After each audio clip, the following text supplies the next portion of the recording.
你有冇試過夜晚9點幾、10點鐘行過屋企附近或者地鐵站口啲連鎖麵包鋪，親眼見到個店員好似做賊咁，嗱嗱臨拎起成個大黑色垃圾袋，將架上明明仲好香、好軟、完全冇變壞嘅菠蘿包、雞尾包，甚至係賣成幾十塊錢一個嘅高級吐司，成盤咁直接倒進垃圾桶。嗰一刻，你心裏面會唔會冒起一股火，覺得呢間鋪頭真係浪費到極致，簡直係慘過賭錢？明明出面天橋底、公園邊，仲有咁多無家可歸嘅老人家或者生活拮據嘅基層家庭，連餐飽飯都冇得食。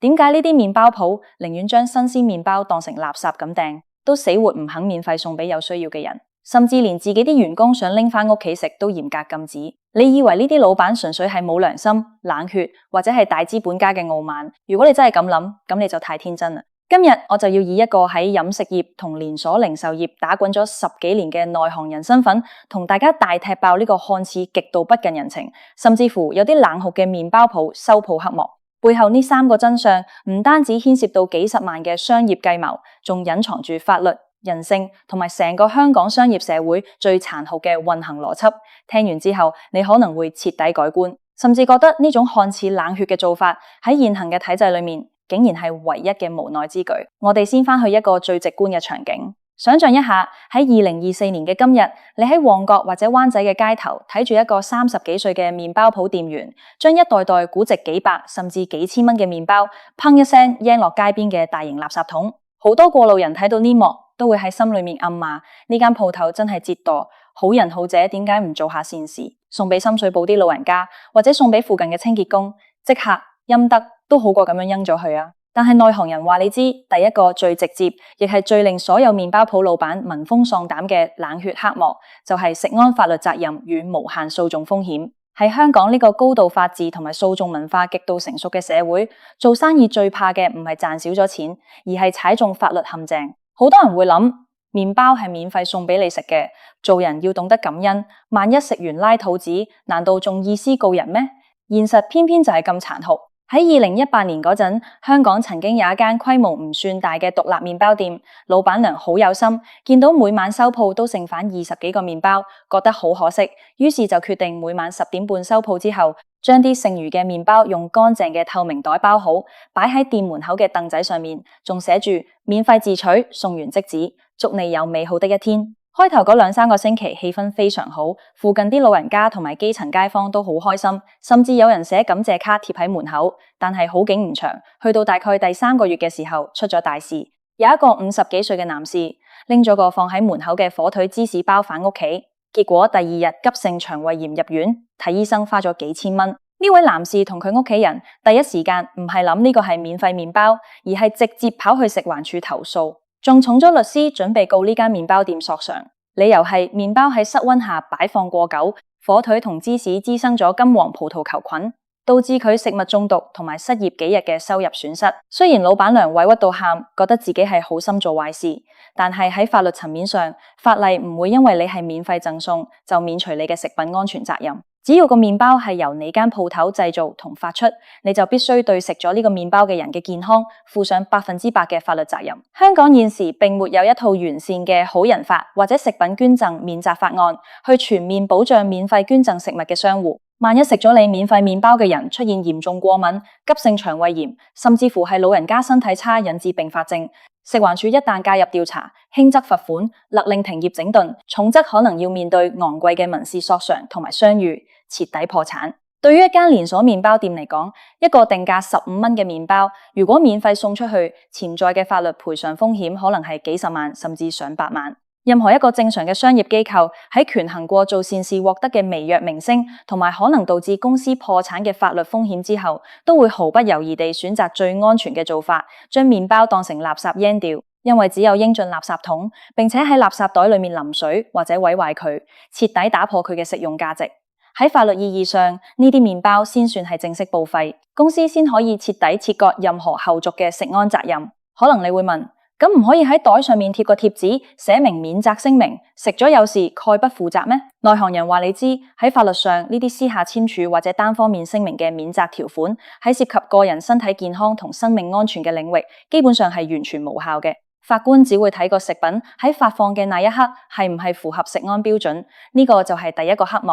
喺法律風險面前，善良係需要代價嘅，而呢個代價絕大多數麵包鋪都承擔唔起。如果話第一個黑幕係法律逼出來嘅無奈，咁第二個冷血黑幕就完全係商業心理學同價格體系嘅殘酷博弈，破壞市場價格與人性弱點嘅終極對決。大家試諗下，如果一間位於旺角地鐵站附近嘅麵包鋪宣布每晚9點半開始，所有剩餘嘅麵包免費派發，或者一律以1蚊一個粒賣，會發生咩事？你可能會以為咁樣下午4點至7點嘅黃金高峰期，上班族依然會照樣買麵包返屋企做早餐或者下午茶。如果你咁諗，你就完全低估咗消費者嘅心理同埋人性的弱點。喺2015年，有一間喺新界區擁有15間分店嘅連鎖麵包集團，當時嘅新任營運總監想要打響名堂，搞咗個所謂嘅零浪費關懷計劃。佢哋規定每晚9點，所有剩餘麵包免費贈送俾有需要嘅市民。結果呢個計劃實施咗唔到3個星期，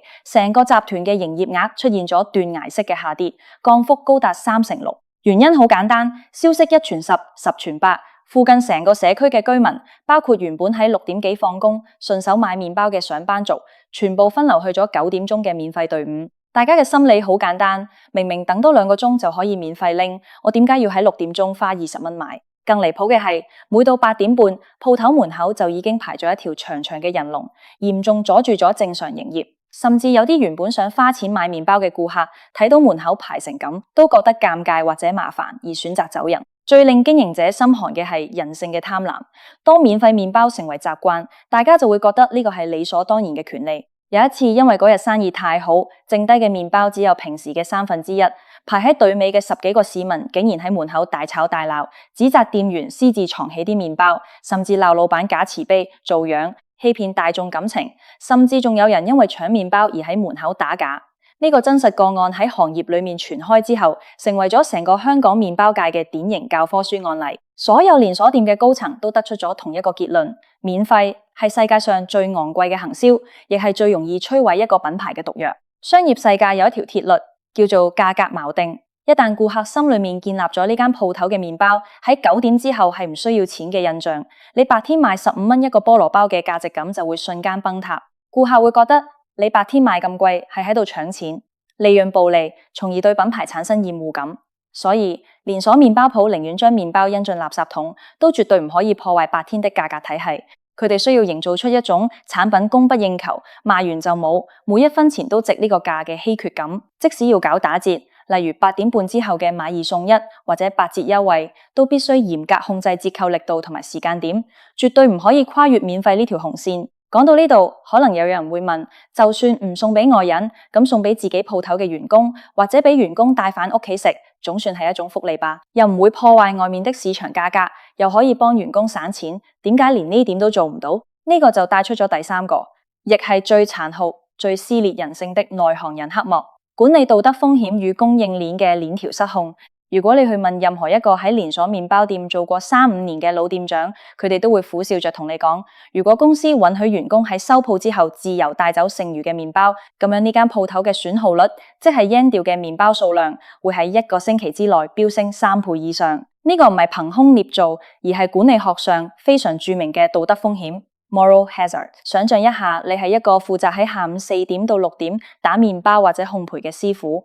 或者你係前台負責包裝同落單嘅店員，如果你知道今日如果賣唔完，剩落嚟嘅法式蒜蓉包、丹麥酥、朱古力龐德包，全部可以免費打包返屋企，甚至可以拿去送俾親戚朋友左鄰右舍，咁你會點做？喺人性嘅驅使下，烘焙師傅會喺下午6點，明明已經接近收工時間，不小心多烤2盤成本最高、最好食嘅招牌麵包。前台店員喺7點幾顧客來買麵包嘅時候，可能會不經意地表現得唔係咁積極，甚至乎當顧客問仲有冇某款熱門麵包嘅時候，順口答一句賣晒啦。等呢啲熱門麵包可以順理成章地留落嚟，成為自己收工之後嘅免費晚餐同埋禮物。喺2019年，香港有一間知名嘅連鎖西餅店做過一個內部審計，當時佢哋有3間分店試行咗員工收工可免費帶走剩餘麵包嘅福利。結果短短1個月內，呢3間分店嘅原料消耗量增加了 25%， 而收鋪時剩餘嘅麵包數量比起其他分店多出了整整2倍。最誇張嘅係，有員工甚至喺二手交易平台上私下拍賣公司嘅高級蛋糕同吐司，賺取私口袋嘅利潤。呢種行為唔單止嚴重侵蝕咗公司嘅利潤，仲徹底破壞咗內部嘅管理秩序。從管理學嘅角度嚟講，連鎖企業營運嘅核心係可控性同可預測性。總部需要透過精確嘅數據，計算出每一間分店每日應該用幾多公斤麵粉、幾多牛油、烘焙幾多個麵包，以及合理嘅損耗率應該維持喺3%至5%之間。只有嚴格執行剩餘產品一律銷毀、員工不得私自流傳嘅鐵律，才能迫使店長同烘焙師傅盡最大努力去精準預測每日嘅銷量，避免過度生產。如果開放咗員工帶走剩餘麵包嘅開口，等於係喺管理制度上開咗一個漏洞，鼓勵員工透過製造浪費嚟獲得個人利益。呢種制度上嘅悖論係任何一個成熟嘅企業管理層都絕對不能容忍嘅。所以好多連鎖麵包店甚至制定咗極度嚴苛嘅監控體系。收鋪嗰陣，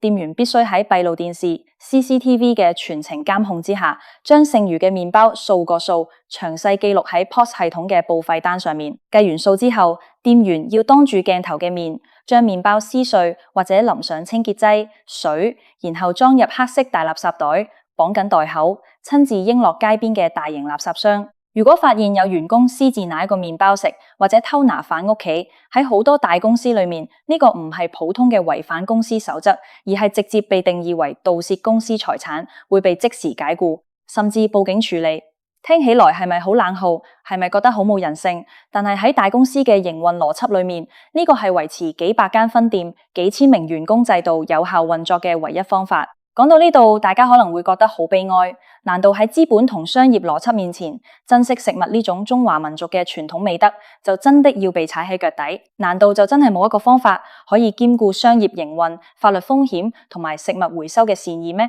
其實答案係有嘅，但係呢個過程遠比大家想象中要複雜得多，而且需要極度專業嘅第三方機構介入。喺最近呢5-6年，即係2020年到2026年期間，香港開始出現咗一啲轉機。一啲有社會責任感嘅大型企業開始同本地嘅非牟利機構 NGO， 例如惜食堂、食得好或者綠領行動合作，建立咗一套非常嚴格嘅剩餘食物回收機制。呢套機制係點樣運作嘅呢？首先 ，NGO 會同麵包公司簽署一份具有法律效力嘅免責同合作協議。麵包公司唔需要直接面對公眾或者受惠者，而係由 NGO 嘅專業物流團隊喺每晚麵包店收鋪嘅指定時間，開住帶有冷藏設備嘅車，去到各個分店回收剩餘嘅麵包。回收返嚟嘅麵包唔會即刻發放，而係要經過嚴格嘅2次檢驗。專業嘅食物安全人員會檢查麵包嘅包裝係唔係完整，有冇變質，有冇餡料過期嘅風險。例如帶有肉類、蛋黃或者鮮奶餡料嘅麵包，通常風險極高，唔適合2次回收。只有純吐司、發包等水分較低、唔容易滋生細菌嘅麵包先符合標準。經過檢測合格之後，呢啲麵包會喺受控嘅環境下進行重新包裝，並且喺極短嘅時間內由志工直接送去指定的長者中心、低收入家庭或者派發點，並且要求受惠者即時食用或者妥善冷藏。透過呢種方式，成功解決咗我剛才講嘅3大黑幕。第一，法律風險轉移，並由專業 NGO 進行食安把關，公司獲得咗免責條款保障。第二，回收過程完全隱蔽，唔會喺麵包店門口出現免費排隊嘅人群，保障咗白天嘅商業價格體系唔會崩塌。第三，所有回收數量由第三方 NGO 同總部數據直接對接，員工無法從中作祟，堵塞了道德風險嘅漏洞。但係點解呢種模式到咗今日依然無法覆蓋成個香港所有嘅麵包鋪呢？原因得一個字：錢。建立一套包含冷鏈運輸、專業食安檢驗、志工團隊調配同埋法律協議簽署嘅回收體系，背後所需要投入嘅營運成本係非常龐大嘅。對於好多中小型的獨立麵包店或者邊際利潤極低嘅連鎖品牌嚟講，佢哋根本冇額外嘅資源同資金去配合 NGO 做呢樣嘢。對佢哋嚟講，最便宜、最省時、最直接嘅方法，依然係將麵包扔進垃圾桶。所以，當你下次再喺街頭睇到麵包鋪店員將一袋袋新鮮麵包扔進垃圾桶嘅時候，先唔好急住去道德審判嗰個店員或者背後嘅老闆。店員可能只係一個每個月拎住萬幾蚊人工、嚴格執行公司守則嘅普通打工仔。如果佢一時心軟送咗個麵包俾你，佢可能會面臨被解僱甚至被控告嘅危機。而老闆背後亦面對住成個香港高昂嘅租金、極度苛刻嘅食安法例，以及稍有不慎就會毀掉整個品牌嘅商業風險。呢個現象看似係麵包鋪嘅冷血，實質上係成個現代高度資本化社會法律體系同埋管理制度交織出來嘅一個深層次矛盾。喺制度冇得到根本性改變，喺好人法或者政府資助嘅食物回收體系未完全普及之前，呢種慘過賭錢嘅浪費現象，恐怕仲會喺我哋呢個城市嘅各個角落每晚繼續上演。明白咗呢啲背後嘅真相之後，作為普通消費者嘅我哋可以做啲乜嘢呢？其實最有效嘅方法係由我哋嘅消費習慣開始改變，例如唔好過度追求麵包架上永遠要擺得密密麻麻，看似選擇好多嘅視覺效果。當我哋接受夜晚去到麵包店，架上只剩下3兩個麵包係一種正常嘅零浪費現象，而不是指責店家乜都賣光，冇嘢好賣嘅時候，店家自然就不需要為了維持所謂嘅品牌形象而過度烘焙，從根本上減少浪費嘅產生。呢個世界唔係非黑即白，喺每一個看似唔合理，甚至乎令人憤怒嘅現象背後，往往都有住極度複雜嘅商業邏輯同埋現實無奈。希望今日呢篇分享可以帶俾大家一個全新嘅思考角度，睇清商業社會運行嘅真正規則。